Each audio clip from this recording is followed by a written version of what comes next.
All the recordings will be played once only.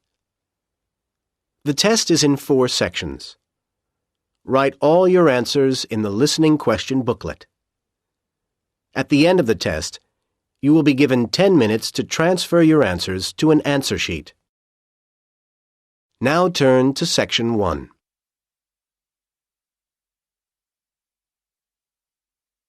Section 1.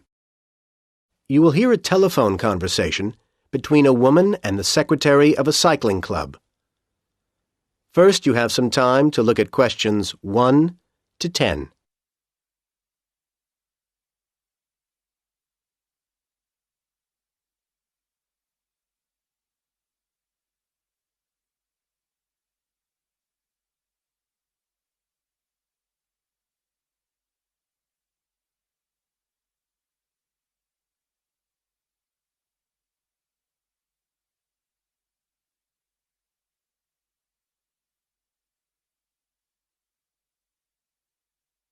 You should answer the questions as you listen, because you will not hear the recording a second time. Listen carefully to the conversation and answer questions 1 to 10. Cuxford Cycle Club? Oh, yes, hello. I'm calling to inquire about joining the club. Fine. What would you like to know?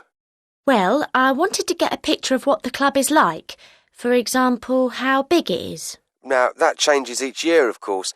Cycling is growing in popularity. I'm sure. So, last year we had nearly 70 members, which was a record in itself. But this year, there are 76 people on the list, and I'd say at least 60 of them come to events regularly. I should think something like 85 is a likely figure by next year. That's bigger than I expected. Yes, there are plenty of opportunities to meet people. And how much does it cost to join? It depends. £40 is for standard members, and there are reductions for certain categories. For example, veteran and youth members pay £10 less, £30. And family membership works out at £25 per head. All those charges are per year. And youth means? Under 18. Oh, that covers me, at least at the moment. Then for safety reasons, your application will need to be endorsed, so your teacher or parent needs to sign your form. No problem. So what happens after I've sent the form in to you? We deal with it and get a confirmation of acceptance with a membership card out to you in 3 weeks. And then you're ready to ride. It lasts a year, and we send you a renewal 1 month before it's due to expire. OK. And can you tell me something about the activities you do? Yes, there's a range of things to reflect the varied membership. There are the family rides, which are pretty popular, held every month, and that might get increased to every 2 weeks. I don't know if that's really for me. You might prefer the Saturday rides, which are more popular with the youth members. We don't go huge distances, 100 kilometres or anything like that. 60 kilometres is about average, but the pace is fairly brisk. Let's hope I'll be able to keep up. Oh, actually, there's something I should have mentioned before. We've got to be sure everyone's bike is roadworthy, so you'll need to have your bike checked and obtain a safety certificate for it. Most bike shops will do that for you. Fine. Do you do any longer tours, like holidays? Yes, there's a camping tour at least twice a year. There's one on July the 14th, though it'll get booked up very soon. If you miss that, then there's another on August the 17th. Oh, good. But obviously there's plenty going on before then. You might want to come along on May the 5th. Your membership should be through by then, and that's when we have a picnic.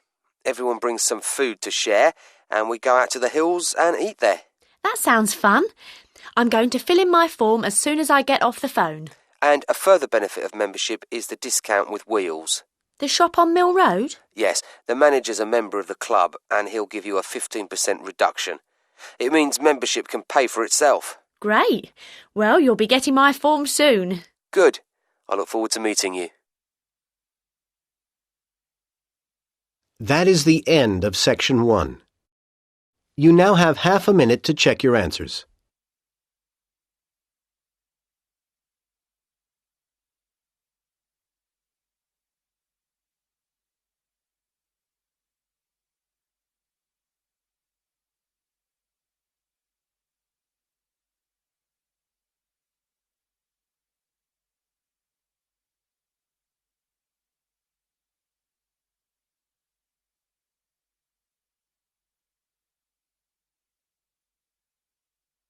Now turn to Section 2.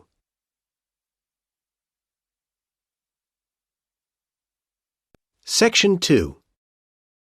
You will hear part of a local radio program in which the head of the Park Arts Center is interviewed about events that are going to be held at the center. First, you have some time to look at questions 11 to 20.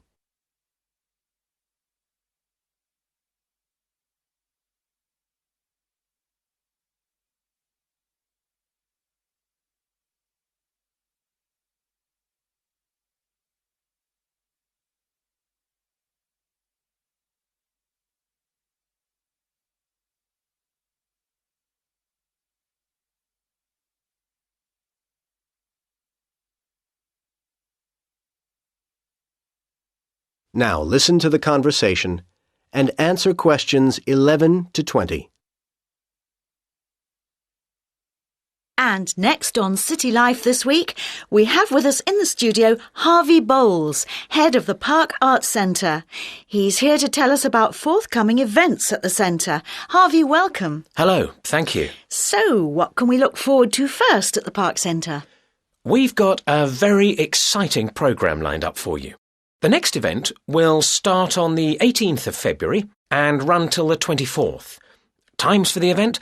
Twice each day at 2:30 and 7:30 p.m. There'll be a folk music concert and we're sure this is going to be very popular. A range of excellent musicians are coming, some playing for the first time in this country. And for those who want a souvenir, or for people who don't manage to get to the performances, the foyer shop will be selling a CD showcasing the great talents of the performers. Sounds good. Yes, and then after that, our next event is starting on the 1st of March and runs for 8 days. There's a lot going on, so you'll need to look in the separate programme, which shows all the various times and so on. It also includes details of performers and ticket prices. You can pick one up from the foyer at the centre. Yes, this year we're hosting the dance festival again, and it's going to be even bigger than last year. It's become a major feature of the arts year, and many of the performances will be recorded on video and DVD. But nothing can beat the thrill of attending the events live. We have a great range of styles, performed by over 100 groups, representing as many as 4 continents. All I can say is book early because many of the shows are going to sell out quickly. I'm sure they will. And what do you have for us after that? Well, then things get a little quieter, but no less interesting. From the 14th to the 20th of March, every evening at 8, we go into cinema mode, and we're showing a fine new film. I expect you've seen reviews of it. Love and Hope. Oh, yes, wonderful. Yes, and it's not just an ordinary screening. We're delighted that each screening will be introduced by a short lecture by the producer, who will also leave a little time for questions from the audience. Again, I recommend early booking for this. It's bound to be popular. I'll be there. Anything else lined up at this point? Yes, we've got a special one-day event on April the 2nd. The times aren't fixed yet, but I can tell you that we're having a singing competition. Oh, yes? There'll be a large number of entrants, and the talent should be impressive. And Channel 6 are coming, so the event is going to be shown on TV. So, come and be part of the audience. I'm sure people will want to. Well, Harvey, thank you very much for coming in and telling us all this. Details of all the events are on your website, aren't they? Yes, the address is www. That is the end of Section 2. You now have half a minute to check your answers.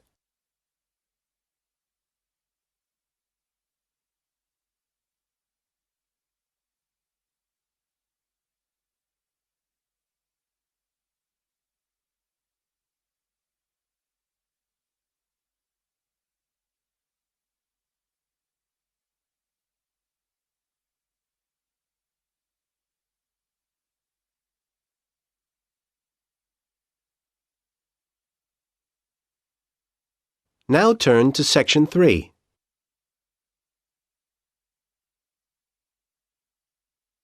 Section 3. you will hear 3 students, Ben, Jane, and Tom, having a discussion about their architecture and design studies course. First, you have some time to look at questions 21 to 25.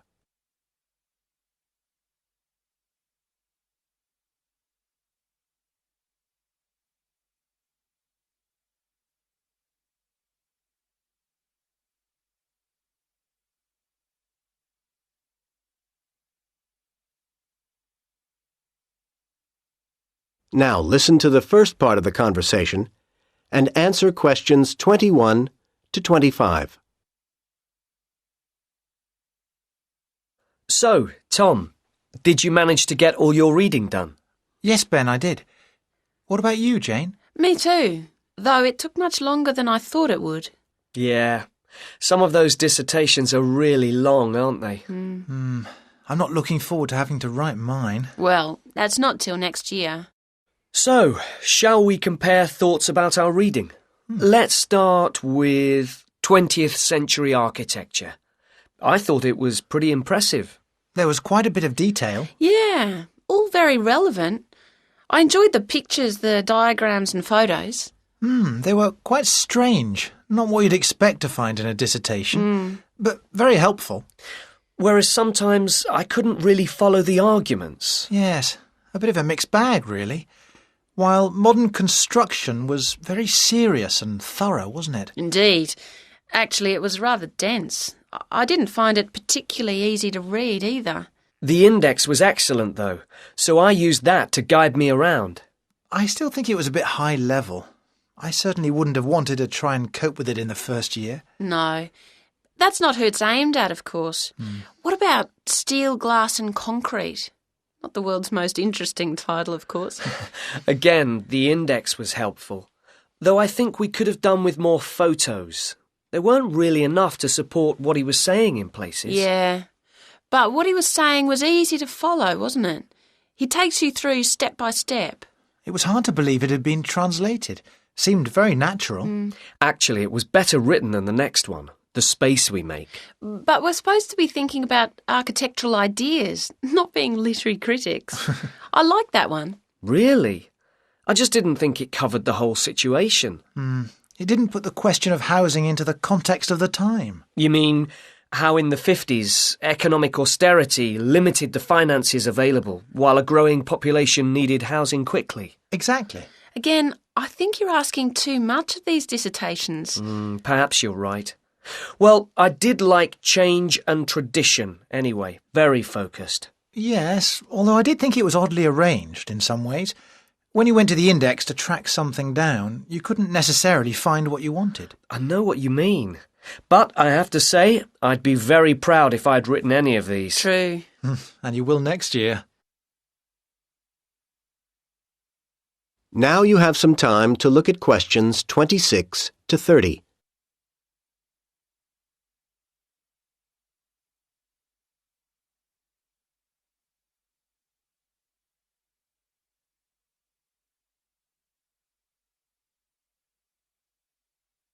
Now listen to the rest of the conversation and answer questions 26 to 30.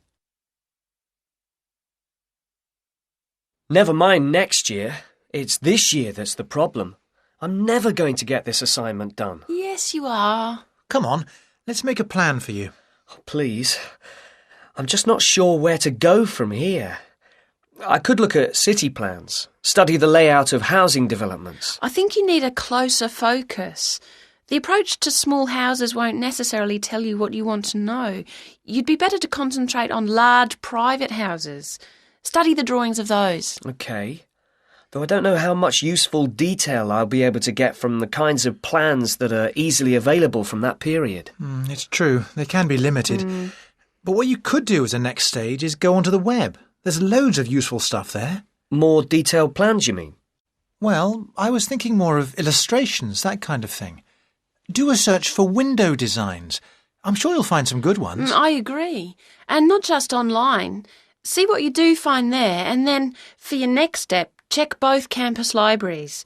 I think you'll be able to get hold of books which will give you further information. And you need to know more about typical furniture of the time. This is all very helpful. Thanks, guys. I'm beginning to think I should be able to get something done for Dr. Forbes after all. At least I can see I'll be in a position to tell him the section headings. Well, a bit more than that would be better. Put your outline plan together and give him that to look at. Yes. But I'll still need to keep reading, won't I? Yeah. Once Dr. Forbes has okayed what you've done at that point, you could then go and see Dr. Gray. He's very approachable, and I'm sure he'd be happy to provide you with further references, and then you could take it from there. That'd be really useful. Well, thanks again. Let me get you both another coffee. That is the end of Section 3. You now have half a minute to check your answers.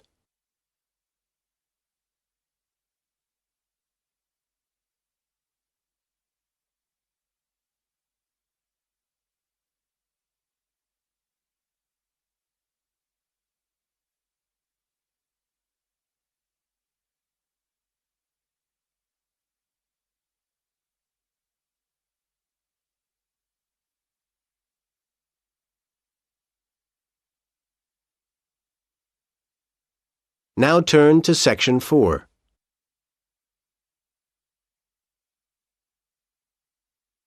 Section 4. You will hear part of a lecture about the early history of cinema. First, you have some time to look at questions 31 to 40.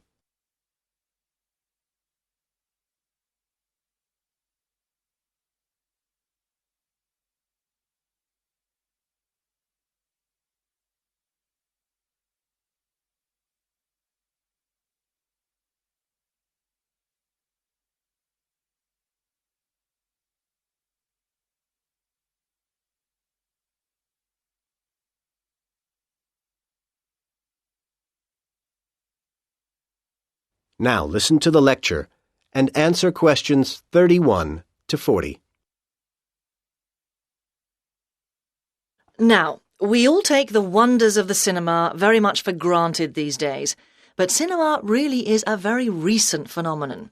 It has moved from its origins in the simple still camera to the dazzling computer-generated graphics of today in little over 100 years. Perhaps the real beginning of cinema was the cinematograph, a moving camera invented by the Lumiere brothers. As the excitement at the early screenings of short, simple moving pictures spread, competition developed rapidly, and soon cameras such as the American Biograph were on the market. Advertisements asserted that the Biograph did not shake as much as the cinematograph. Meanwhile, permits were required for outside filming, and import licenses were difficult to obtain for equipment, and there were other difficulties for cameramen. When the Lumiere brothers went to film the crowning of Tsar Nicholas II in Russia in 1896, the camera's ticking noise led people to believe it was a bomb. Although this confusion was resolved, disaster struck at the ceremony when a stand of spectators collapsed and the huge crowd panicked. The cameramen kept filming. It was the first time such events had been filmed, and this marked the beginning of a new concept of journalism. Well, the technology continued to develop rapidly, and often secretly. The thrill of invention and the prospect of riches to be made drove experimenters along. But historians of cinema face difficulties in establishing if an apparatus functioned in the way that its makers asserted. Everyone was keen to say that their machine was the best, of course. In some cases, however, we do have reliable records or evidence in the equipment itself, and then we can see the details of the evolution of the technology. By about 1890, for example, the Frenchman Marais had arrived at results of startling clarity in sequential images. He also had the idea of recording images on a long strip of paper that unrolled in front of the lens instead of on separate plates, but he found it impossible initially to ensure that this strip would have regular movement. As we step into the 20th century, however, we see much progress has been made, and there are many examples of what we would today recognise as films. Questions of the art form were now as important as questions of what was technologically possible, and filmmakers searched around for ideas to draw on.